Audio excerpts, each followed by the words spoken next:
Hello and welcome back. In today's video, I'll be going over the 2026 AP Physics 1 free response questions.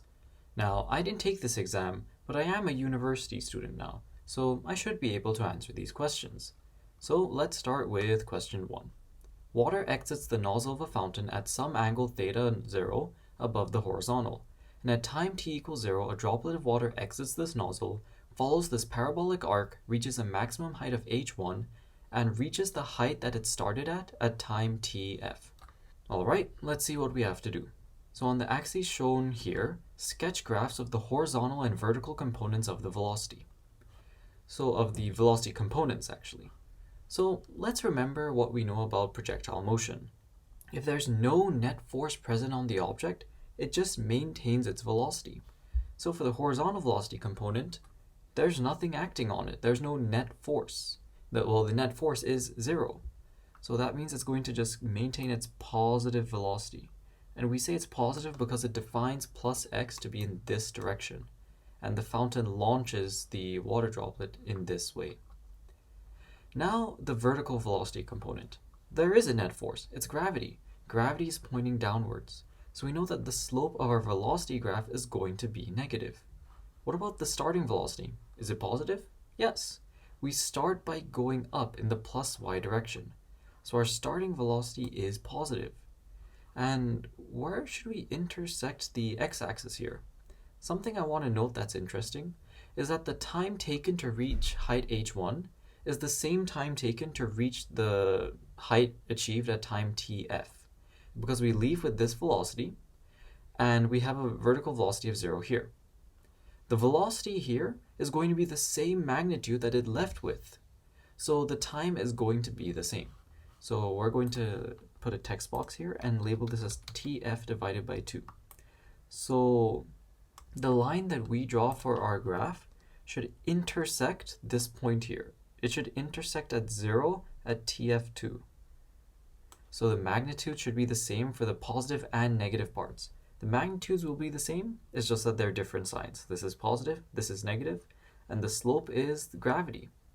So we got that part done. We're done with part AI. Now on to part AII. Derive an expression for the speed of the water exiting the nozzle. Express your final answer in terms of theta, h1, and physical constants. So in order to do this, we're going to be thinking about the conservation of energy, but not the conservation of energy including velocity, like the entire velocity. We're first just going to look at the vertical velocity component. Why? I don't know the horizontal velocity, but I do know something interesting about the vertical velocity, and let's write it down here. So if we look at our conservation of energy, let's take our reference height to be height equals 0 here. Well, if we do that, we know that 1 over 2 mvy squared, that's all the energy at the start. That's all we have. All we have is kinetic energy. But what do we have at the end up here? Well, at the end, at the maximum height, you don't have any vertical velocity in the positive direction anymore. Why? Because if you did, then that wouldn't be the maximum height. You would just still keep going upwards. The maximum height is when you have no more vertical velocity. It's just 0. So all you're left with is potential energy of mgh. And something you can see here is that the mass cancels out. So what you're left with is that 0.5 times the vertical velocity squared is equal to gh. And what can we do from there? We can derive that the vertical velocity is the square root of 2 times gravity times h1. Now, this would be wonderful, but this is not what the problem is asking for. We have to go one step further. So let's draw a triangle like this. This represents the velocity vector. This is what we just solved for. We just solved for the vertical velocity. And like I said, I don't know the horizontal velocity. And what I need to find is this. But conveniently, I am given an angle. Remember that this is a vector. This vertical velocity y is some component of this overall velocity vector. And they're related by this angle. Specifically, they're related by the sine trigonometric function. Recall that sine of theta is your opposite divided by your hypotenuse. What's the opposite? Vertical velocity. What's the hypotenuse? Velocity vector. So we can solve for the velocity vector by multiplying both sides by v, so like this, divide both sides by sine theta, giving you this. And that's your answer. So remember, your vertical velocity is square root 2gh1, and we just said that the velocity is equal to vy divided by sine theta. So your answer, so your velocity is going to be equal to 2gh1 square root, let's do this, divided by sine theta, and that's it. Congratulations. But on to the part III. The nozzle has a circular cross-section of radius r0. Derive an expression for the volume flow rate of the water exiting the nozzle. And during the exam, you are allowed an equation sheet, so let's just look at the equation that's right over here. The volume flow rate is just area times the velocity. So we can just write flow rate is equal to AV. And we just solved for V right here. And so what's A going to be? Well, it says the circular cross-section. Remember, circular has a radius r0. So if it's a circular cross-section, we just find the area of the circle, which is pi times r0 squared. So r0 squared times V. And what's V? We just solved for it right here. So in conclusion, the answer for III is just root 2gh1 divided by sine theta multiplied by pi r0 squared.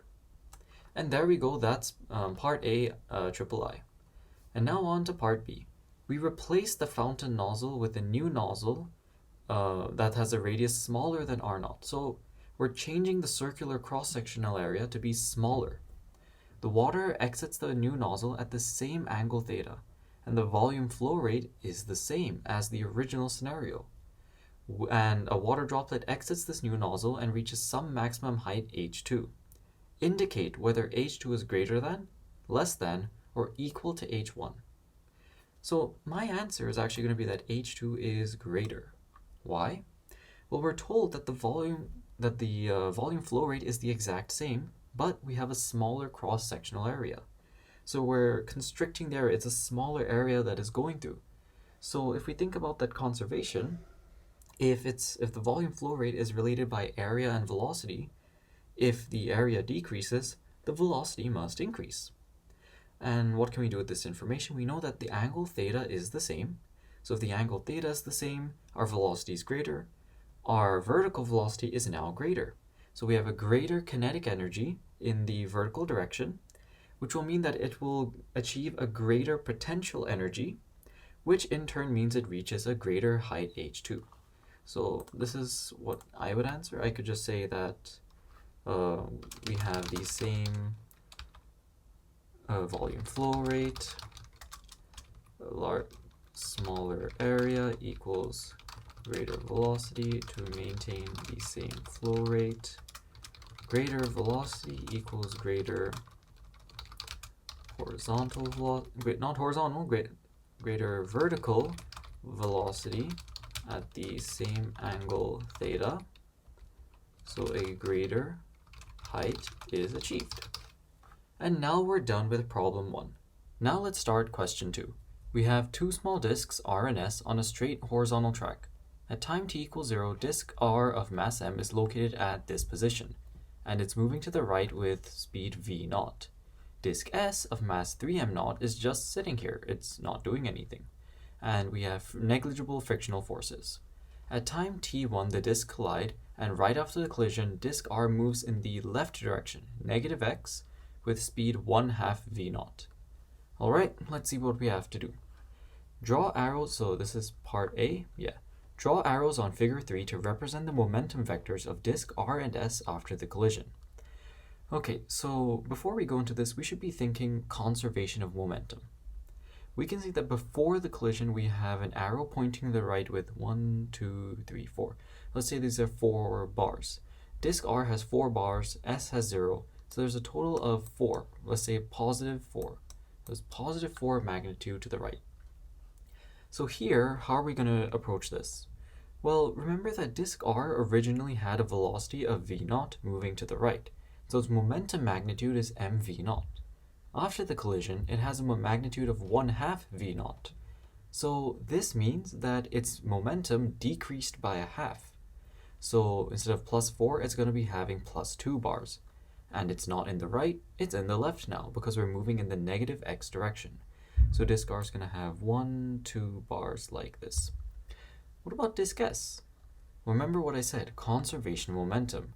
The total magnitude should be +4. And right now we just have -2. So what plus the -2 equals the 4? That's right, +6. Because we add the -2 over and we just get 4 + 2. And as you know, that is 6. So disk S has a 1, 2, 3, 4, 5, 6. An arrow of length 6 pointing to the right. So that's part A done. Now part B. Starting with the conservation of linear momentum, derive an expression for the kinetic energy of disk S after the collision. Alright, so remember the conservation of momentum here. Disk R is the one that has a momentum, so we're going to write mv. And disk S has no momentum. It's staying still, and it also says so here. So mv plus 0, so plus 0, just write mv. And what happens at the end? At the end, we know that disk R moves to the left, so we're going to write negative 0.5 mv plus disk S is going to have some speed, but we don't know its speed, so let's just say x. Its speed is x, and it has a mass of 3m. So this represents our conservation of momentum equation. And what are we going to do? We're going to divide both sides by m, and we're going to add 0.5 v to both sides. So we have 1.5 v equals 3x. Well, divide both sides by 3, and we're going to be getting 0.5 v equals x. So we know that the speed of disk S is going to be 0.5 v naught. Now that we know that, we can do the conservation of, not conservation of momentum, we're going to be doing the equation for kinetic energy. So recall that kinetic energy is 0.5 mv squared. And what's our mass here? So let's write it out. We have kinetic energy of disk S is 1/2 times 3 times m times, what's our velocity? 0.5 v. So I'm just going to write 1/2 v naught, and all of this is squared. So this simplifies to, this is 1/2 squared, so this is 1/4, and 1/4 times 1/2 is 1/8, and 1/8 times 3 is, well, 3/8. So this becomes 3/8 times m naught times v naught squared. And there you go, that's the answer. The kinetic energy of disk S immediately after the collision is 3/8 m naught v naught squared. Alright, part B is done. Let's do part C. We have to complete this graph. So what do we have to do? We have the positions x as functions of time from t equals 0 to t1 for disk R, S, and the center of mass.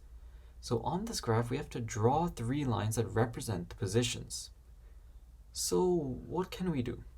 Well, first, we remember that the speed of R used to be v naught, and then it became negative 1/2 v naught. So what can we do? Well, let's look at the slope here. So the slope here is a rise of 2 and a run of 1. Remember your rise over run formula. So the slope is 2. So for speed v, slope is 2. So for a speed 1/2 v, what do we expect our slope to be? Slope would be 1 then, because for a given change in time, you're going half the distance x. So instead of going up 2, we're only going to be going up 1 now. So our slope makes sense, it's 1. And instead of going in the positive direction, remember your speed is negative. So we're going to be going down now. So slope of 1, negative direction. This is going to be block R. What about S? Well, we just solved for S, remember? S is going to be 1/2 the velocity. So now we said that 1/2 is going to be up 1 like this.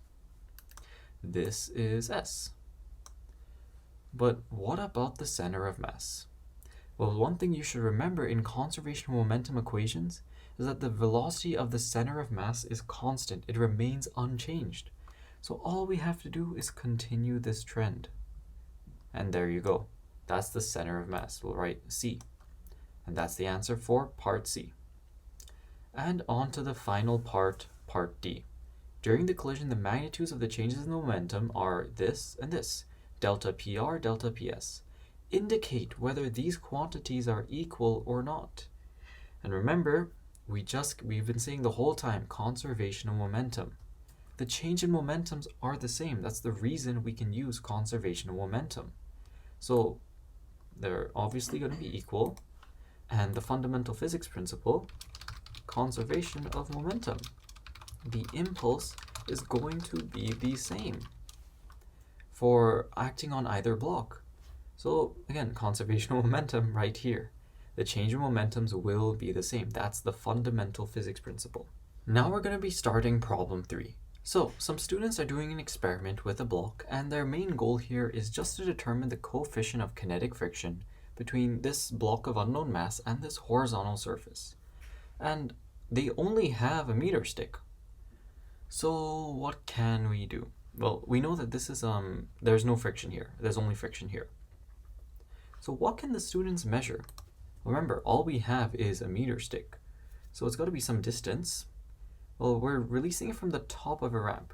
So let's consider the height of the block, for example. Well, if we measured the height of the block, one useful piece of information we could get is its potential energy. So let's write that down, mgh. Where m is, again, we don't know the mass. This is some arbitrary mass. But what can we do for this? Well, we can think about what happens when it gets to the bottom of the ramp. It gets turned to kinetic energy. But this block eventually comes to stop because there's friction. There's kinetic friction going on. So this block slows down. So why is that? That's because there's work being done by the frictional force. So what is this work? Because the work is going to be equal to the potential energy, because that took away from our kinetic energy. So recall that work is force times distance. But what's the force?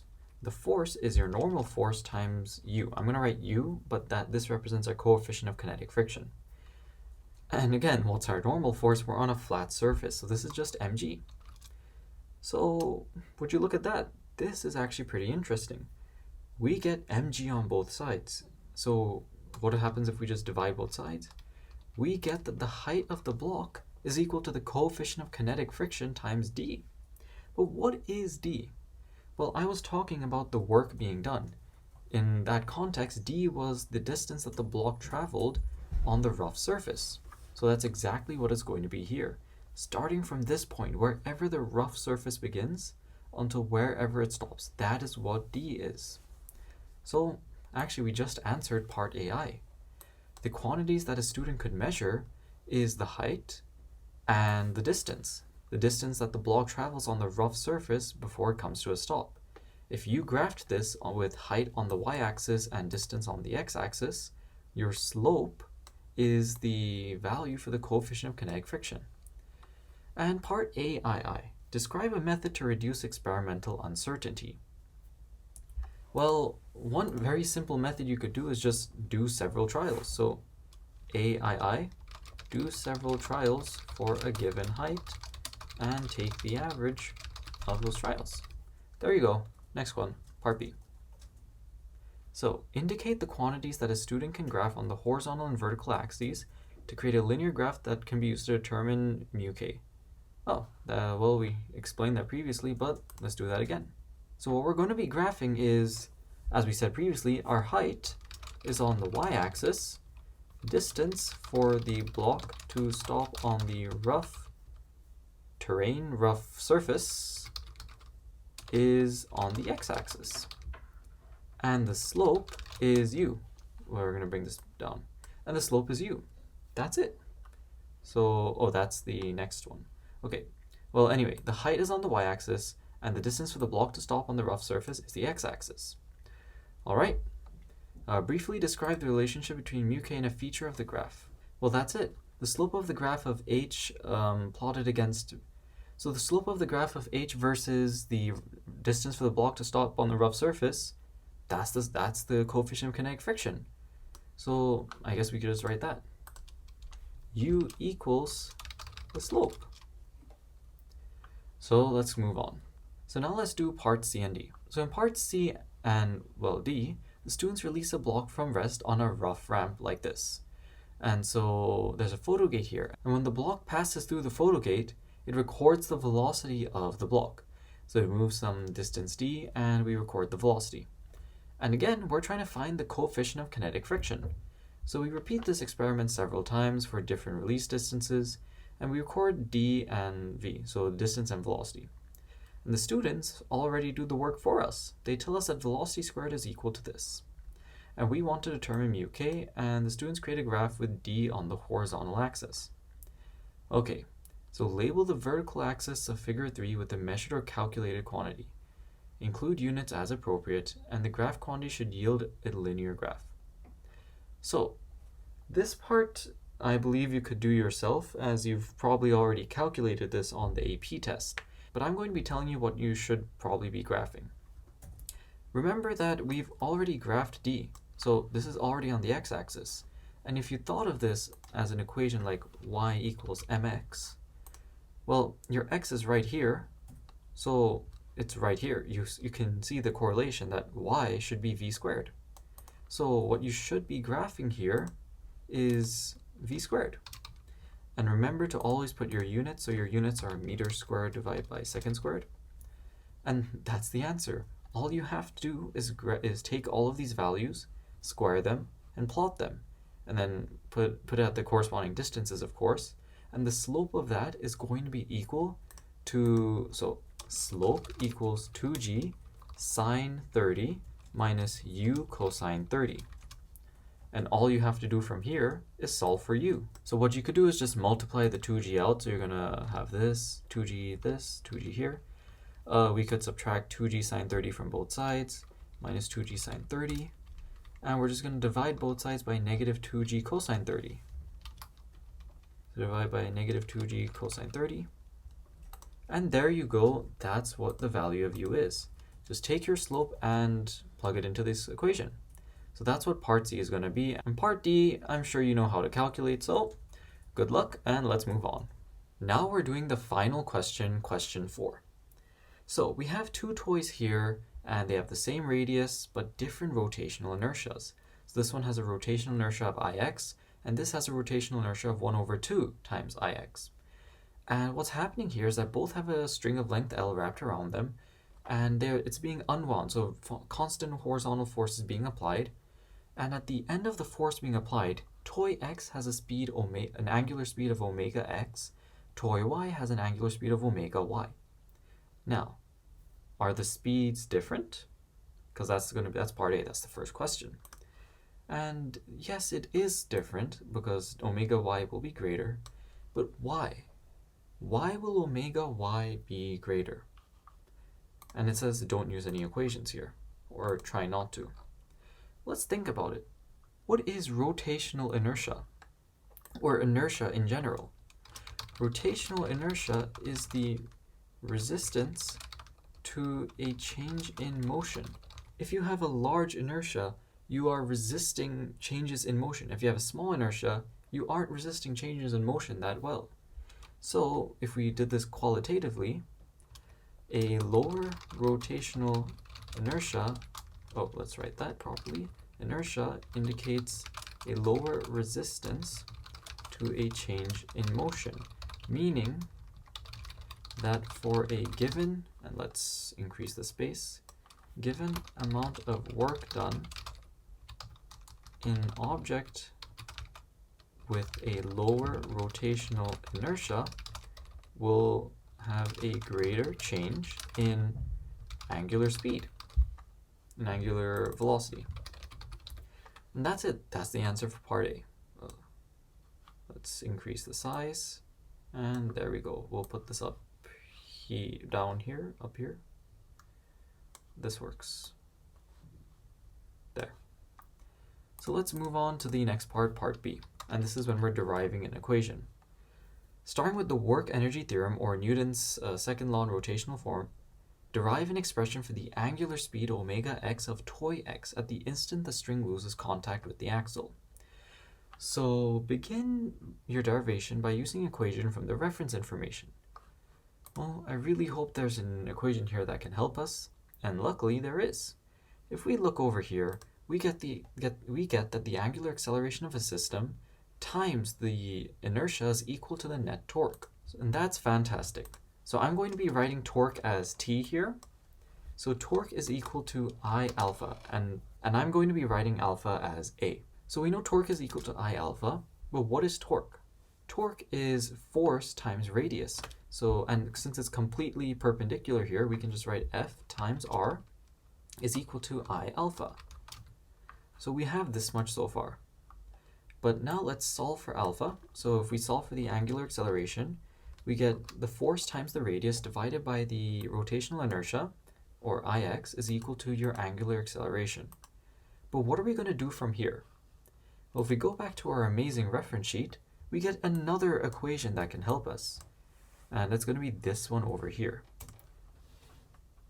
So let's just write that down quickly. We're going to have omega squared equals, and it's going to be your initial angular velocity squared, but they start at rest because it's initially at rest. So let's ignore that. So what's the rest? It's going to be 2 alpha theta, and that's it. So it's going to be omega squared is equal to 2 alpha times the change in the angle. But what is the change in the angle? What was the change in theta? Well, recall that the length, because it's wrapped around the axle, the length is equal to r times theta. So what's theta? You just divide both sides by r. Theta equals L divided by r. So what we're going to be doing is just substituting what we know. We know omega squared equals 2 times, again, we just solved for the angular acceleration, F divided by I times R, times what we just said, L divided by R. And something great that we can do here is divide both sides by R. And what do we get? We get that W squared, so W squared equals 2FL divided by I. And amazingly, all we have to do is take the square root. That's all. So your final answer should be Wx or omega x equals the square root of 2f naught L naught divided by Ix. And there you go, that's your answer. And finally, part C. Justify how your derived equation is consistent or not consistent with your reasoning in part A. And I really hope it is consistent, and luckily it is consistent. Why? Let's think about this. Toy y had a lower rotational inertia, and if you look at this fraction, the rotational inertia is in the denominator. So let's just write something here, part C. Rotational inertia is in the denominator. If the denominator decreases, the fraction value increases. So if we decrease the rotational inertia, so that's toy y, the value of the fraction and therefore the angular speed increases. So that's all the reasoning you have to give. Since we decrease the rotational inertia, the value of the angular speed at the end is going to increase, and therefore it supports my answer that the angular speed of y is greater than the angular speed of x. And there you go. That's the 2026 free response questions for AP Physics 1.